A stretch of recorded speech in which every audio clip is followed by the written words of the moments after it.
ఇప్పుడు ఈ year best movie అంటే పుష్ప 2 అనొచ్చు. మరి నెక్స్ట్ ఇయర్లో గేమ్ చేంజర్ రాబోతుంది. ఆ సినిమా ఎట్లుండబోతుంది? గేమ్ చేంజర్ ఖచ్చితంగా హిట్ అవుతుందని అయితే హోప్ అయితే ఉంది. అంటే గ్యారాజ్ వాణి చేస్తుంది కదా ఇందులో, వాళ్ళ జోడీ ఎట్లా అనిపిస్తుంది? ఆల్రెడీ ఇంతకుముందు చేశారు ఇద్దరు. కాకపోతే అప్పుడు ఫ్లాప్ అయింది, బట్ ఇప్పుడు ఖచ్చితంగా దాన్ని బ్రేక్ చేస్తారు. శంకర్ కాబట్టి నాకు శంకర్ సినిమా అంటే చాలా ఎక్కువ ఇష్టం. డెఫినెట్గా ఇది హిట్ అవుతుందని అయితే నేను అనుకుంటాను. మధ్యలో ఫ్లాప్లు ఉన్నాయి శంకర్కి.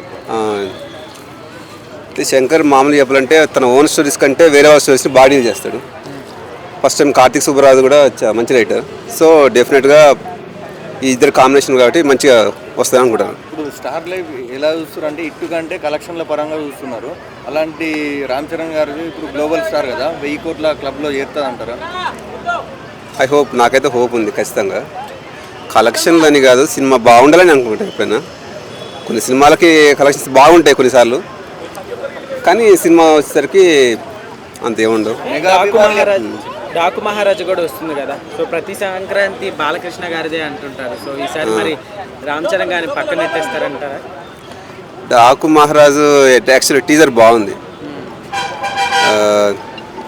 ఎక్స్పెక్ట్ చేస్తున్నా అది కూడా మంచి సినిమా అవుతుంది. ఫైనల్గా వన్ వర్డ్లో రామ్ చరణ్ గారి గురించి ఏం చెప్తారు?